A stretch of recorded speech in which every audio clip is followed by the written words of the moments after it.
آج کا ٹاپک اور آج کا سبق کیا ہے؟ عورت کے زندگی کے 4 دور سب سے اہم اور امپورٹنٹ ہیں۔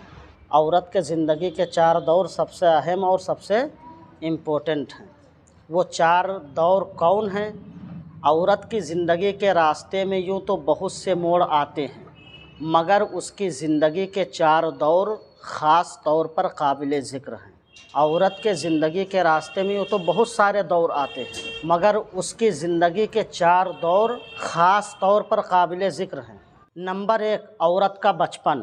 نمبر 2، عورت بالغ ہونے کے بعد۔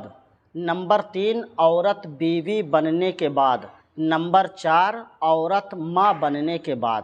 یہ 4 دور عورتوں کے سب سے امپورٹنٹ دور ہیں، قابل غور اور قابل فکر، قابل ذکر دور ہیں۔ ہم عورتوں کے ان 4 زمانوں کا اور ان وقتوں میں عورت کے فرائض اور اس کے حقوق کا مختصر تذکرہ صاف لفظوں میں بیان کرتے ہیں، جس کو آپ حضرات کو بغور سماعت کرنا ہے، تاکہ ہر عورت ان حقوق و فرائض کو ادا کر کے اپنی زندگی کی دنیا میں بھی خوشحال بنائے اور آخرت میں بھی جنت کی لازوال نعمتوں اور دولتوں سے سرفراز و مالا مال ہو جائے۔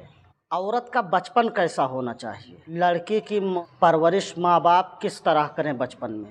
اگر لڑکی کی بچپن ماں باپ نے اچھے سے سنوار دیا تو انشاءاللہ اس کی دنیا بھی سنور جائے گی اور آخرت بھی۔ ماں باپ کا گھر بھی سنور جائے گا اور ماں باپ کے بعد جب وہ سسرال جائے گی تو وہ گھر بھی سنور جائے گا۔ عورت بچپن میں اپنے ماں باپ کی پیاری بیٹی کہلاتی ہے۔ عورت بچپن میں اپنے ماں باپ کی پیاری بیٹی اور لاڈلی کہلاتی ہے۔ اس زمانے میں جب تک وہ نابالغ بچی رہتی ہے، شریعت کی طرف سے نہ اس پر کوئی چیز فرض ہوتی ہے، نہ اس پر کسی قسم کی ذمہ داریوں کا کوئی بوجھ ہوتا ہے۔ وہ شریعت کی پابندیوں سے بالکل آزاد رہتی ہے اور اپنے ماں باپ کی پیاری اور لاڈلی بیٹی بنی ہوئی کھاتی پیتی پہنتی اوڑھتی ہے اور ہنستی کھیلتی رہتی ہے، اور وہ اس بات کی حقدار ہوتی ہے کہ ماں باپ، بھائی بہن اور سب رشتہ ناتا والے اس سے پیار محبت کرتے ہیں اور اس کی دل پستگی اور دل جوئی میں لگے رہیں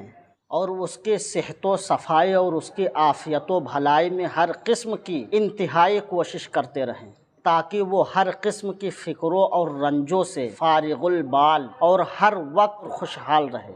جب وہ کچھ بولنے لگے تو ماں باپ کو چاہیے تو ماں باپ پر لازم ہے کہ اس کو اللہ اور اس کے رسول کا نام سنائیں۔ جب وہ کچھ بولنے لگے تو ماں باپ پر لازم ہے کہ ماں باپ اس کو اللہ اور اس کے رسول کا نام سنائیں، پھر اس کو کلمہ وغیرہ پڑھائیں۔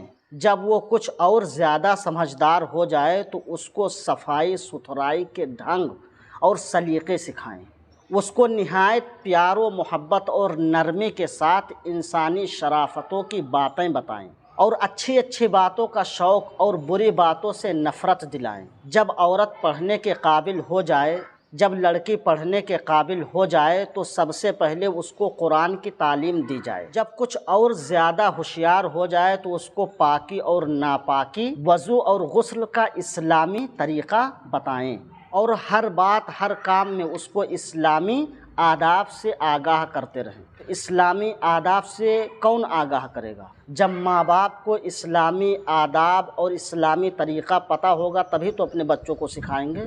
جب ماں باپ کو خود نہیں پتہ ہوگا کہ اسلام کے آداب کیا ہیں، اسلامی طریقہ کیا ہے، بچوں کو اسلامی طریقے سے کیسے پالا جائے، بچوں کو اسلامی ماحول میں، اسلامی سانچے میں کیسے ڈھالا جائے، جب ماں باپ کو ہی نہیں پتہ ہے تو بچوں کو کیسے پالیں گے؟ سب سے بڑی اہم ہمارے سماج میں جو کمی ہے وہ سب سے زیادہ کمی یہی ہے۔ کمی ہے کہ نہیں ہے؟